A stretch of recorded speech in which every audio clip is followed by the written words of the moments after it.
Ovia. He is an incredible athlete. He is a superstar.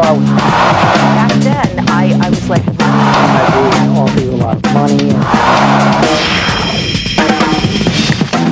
Welcome to One-on-One. I'm Steve Adubato. What an appropriate name, One-on-One, for the guest you're about to meet. He is Ryan Rich, president and executive producer of Drillz for Skillz, Inc., based right outside of Villanova, right in Pennsylvania. And Ryan was a basketball wizard as a kid, started playing at 6. He's done all sorts of extraordinary things with basketball, but also has incorporated his basketball passion for not just teaching and coaching in it, but also into childhood obesity. What's that all about? Find out more when we go one-on-one with Ryan Rich. We'll be right back after this.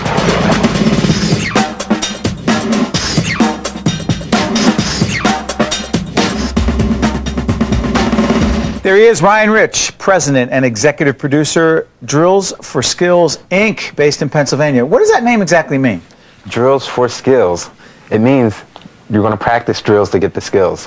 What skills? Basketball skills, all kinds. Dribbling, shooting, passing, the whole game. Who are we talking about here? Who's the target audience? The target audience is boys and girls 8 to 15-year-olds, and we feel that's the proper age to get involved with the sport because the younger you get involved, the better you're going to be in the future. So.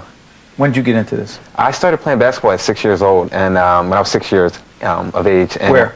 Phoenixville YMCA in Pennsylvania. Okay. So you're playing in the Y. When do you realize that you've got something special? Well, I think when I turned 11 years old, that's when I really became aware of what was out there in terms of the talent. And at that point, I started to put together my own little workout based off of what I seen. Your own workout? Yeah. Wait a minute, you're 11 years old. You're putting out a workout? I put them, no, just for myself at this point. And I had seen other kids doing certain moves, and I said, how can I do that? So I started brainstorming. I put together a little workout for myself. And this was a workout that I practiced every day for maybe 6, 8 hours until I got maybe about 18. What did that entail? And dribbling was the main focus of the workout because I felt if I could dribble, then I could play anywhere. But also it evolved to shooting, passing, and a lot of conditioning also.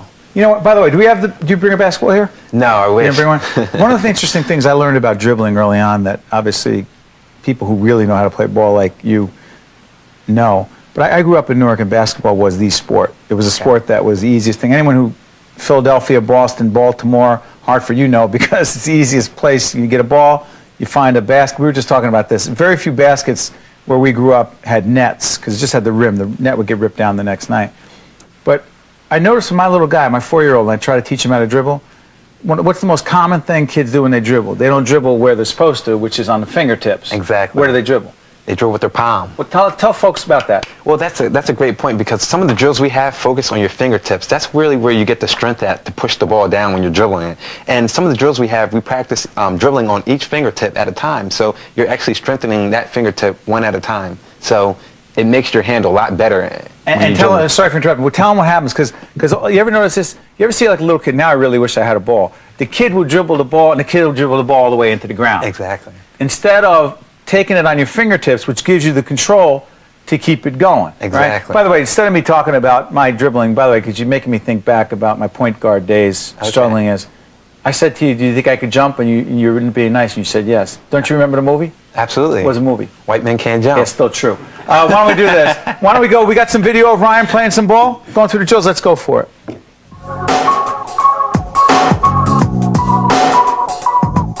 Whenever you're dribbling, you want to make sure the majority of your hand rests on the upper half of the basketball. If it appears on the lower half, you may be called for a carry or palming the ball. Palming is when the entire ball sits on the palms of your hand. A carry is when you use your hand to turn the ball over. Left between leg. To do left between leg, perform a dribble between your left leg with your left hand. The purpose of left between leg is to develop ball control, hand coordination, footwork, and timing. One bounce back. This is a stationary drill. Now for one bounce back, perform a medium-high dribble while dribbling backwards in figure 8 direction. The point of one bounce back is to increase ball control and timing.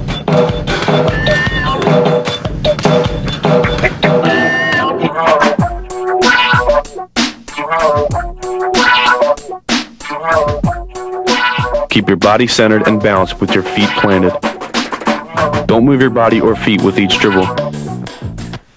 Now you got Mike, the other guy. Why is it the white guy who's dribbling poorly? Why? Well, Mike, is that just coincidence? Well, actually, Mike is a great player. He played at the University of Delaware. He played overseas in Iceland and Switzerland. He's a much better player than I am. So I don't know about that. But what was he? He was taking the ball and going like this with it. What's wrong with that as opposed to what was he doing? Well, that was basically, wrong? he was showing you that your footwork is key to dribbling. And if you watch him carefully in that segment, his feet were moving off balance. And a lot of times kids, when they dribble, they're off balance. So your feet have a lot to do with how you dribble. And a lot of kids don't even know that. Let me ask you something about basketball and kids. Because with little guys, we have a 2-year-old who will be 3 soon and a 4 going on 5, and a big guy who's 14. But basketball seems like it's one of the hardest things to teach kids because you could take a baseball, you could take the tee thing, take the tee-ball thing, you stick the rubber ball on there, and the kids are hitting, right? Okay. You can take a football, there it is, you teach them how to throw a spiral. Some basic stuff. All of a sudden, you got the dribbling in the basketball, and the basket's 10 feet, and you got a little, 3-foot kid. Is basketball harder to learn as a little kid than other sports? Absolutely not. The key is when kids are younger, you have to have them practicing on an 8-foot hoop. When I was 6 years of age, I wasn't Mini practicing basket? yeah, absolutely. Because you learn how to use the backboard at that point. Kids don't have enough strength to reach a 10-foot basket at that young of an age. So it's understandable that it would be difficult for them to pick up the sport. Well, so when you start coaching little kids, and you're working with little kids, Absolutely. when it comes to basketball, because impatience or the lack of patience is a big issue. How do you keep them engaged and involved and interested in having fun? I think the key has to be entertainment. You have to make it entertaining for them so that way they feel they're not just being lectured. And also, you have to build their confidence. If they feel that they can see improvement, a lot of times kids that I work with, they'll stick with it, and you encouragement here, encouragement there, and it goes a long way. Can we take a look at you doing some teaching and having some fun in the process? Okay. Let's go to the videotape of Ryan Rich doing his thing. Okay, see, I miscued. They said it was there. I'll take full responsibility. They want me to stall. In basketball, you have to learn how to stall. Absolutely. Right? Even though there's a funny 20. By the way, do you like that? You like that? That was good. Talk to people about how the 24-second clock has, in fact, changed basketball. It has. I mean, a lot of kids don't really aren't really affected by the 24-second clock because they don't make it to the NBA. In college, you have 35 seconds. In high school, you have a shot clock at all. But in terms of the kids who are able to play at the NBA level, that clock makes the game go a lot faster. So you have to be on your feet every time you touch the ball. You have to be moving. You have to be cutting. You have to understand time and score every time. You got to be moving without the ball. Absolutely. Okay, why don't we do this? We ready for that videotape of Ryan doing his thing? Go ahead. Let's see what you got. Let's see what you got.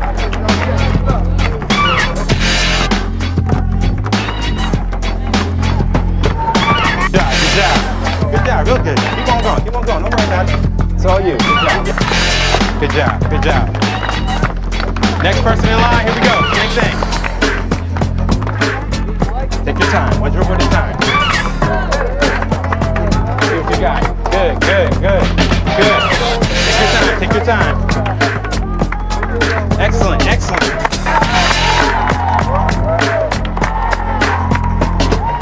You can do a crossover one ball, you can do it too. So you just take one bounce and switch hands. Crossover. Right in front of you. No, you're stationary, you're stationary. Good job. Alright, hold it. What's it like for you, Ryan, seeing these kids work through that, which is not easy, and ultimately, after a lot of hard work and practice, getting it right? What's it like for you? It's wonderful. It's just wonderful to be able to inspire them because when they see us performing out there, they look up to us. They're wondering, what are we going to say next? What are we going to do next? And when they see that we're focused, our attention is focused on them, that goes a long way in terms of them being able to perform these drills because they get the confidence again, as I just mentioned. So it's just wonderful. It's one of the most gratifying things that has ever happened to me. I never thought I'd be in this position today to be able to give back like I am. Give back. Absolutely. Big thing for you? Oh yeah, absolutely. I'm big on community service. When I was in college at Franklin and Marshall, I was involved in the student senate, and that kind of got me more into community service. And then after I graduated, it's just a natural thing for me now to just be able to take some of the gifts that I've been given and to share those with others. Was the NBA something you dreamed about? I did, absolutely. It's something that every kid dreams about, without a doubt. Unfortunately, I'm not 6'7", and I can't do a 360, but... You know what I'm thinking from my day? Nate Tiny Archibald. Oh, he was What does that great. mean to you? He was a great player. I'm a student of the game. I always was, and I definitely appreciate the talents that the guys had who came before me and a lot of the other players in the NBA today. But you knew that wasn't going to happen for you, and you decided that there was another way you could make a difference. Absolutely. When I got, probably I would say in my senior year of high school, I realized that, you know, my future is going to be limited in terms of basketball. So how can I stay involved in the game? So I figured, why not give back some of the drills that helped me be successful when I was a player? So myself and Mike, we came up with an idea to put out a DVD and make it available to any kid who wants to play basketball. How do you get that DVD out there? We're going to talk about childhood obesity, which is a big concern of yours as well. How is it that you get the DVD out there? Well, we do presentations at camps all across the East Coast, and what we do is we do a 15-minute speech in front of the kids, and then we do a 15-minute interactive segment where the kids get to come up and practice the drills in front of the other campers, which is, again, it builds their confidence. Once we show them how to do the drills, they're up there performing it, they leave camp with a great feeling. Talk to me about the obesity thing. Child obesity, that's one of the most pressing issues for me, because I feel like out of all the public health concerns out there, this is maybe an area where I can have an impact. We thought that basketball is accessible to every kid. It's across every socioeconomic class, and it's entertaining. And one of the things I say at the camps is that kids can practice basketball all by themselves. You know, you mentioned some of these other sports earlier, baseball, football, but with basketball, you can practice in the parking lot, you can practice outside, indoors, so it's all year round. What does that have to do with obesity, though? Well, that's the thing. We want to make kids and to get involved in sports for the fact that they can stay physically active. How many, I asked you, I pose a question to you, you're asking me the question today, but how many kids have you seen on the treadmill or on the elliptical, 10-year-olds at a local? Not going on. It's not happening. It's just not entertaining enough. So I feel like a lot of organizations are trying to combat child obesity. One of the key things that they can do is get kids more physically active in sports. So basketball, you're saying, is something that could draw kids to a physical activity, where some other things. And by the way, what's interesting about this, there are some sports. See, I love baseball. It's one of my favorite sports. But the problem is with baseball sometimes, if a kid is sitting in right field, not that anything wrong with playing right field, but you're not really doing much. You're hanging out there, and then you're coming in, and if you don't get a hit, you're not running the bases. The interesting thing about basketball, or a sport like soccer as well, is you're moving. There's no way to hang out. Absolutely. You're not, especially if you're playing full court. Right? Absolutely. And you can do it by yourself. You do these drills by yourself. By the way, Joanna, we have a clip of Ryan doing some obesity training. Let's go to it and we'll talk about it later.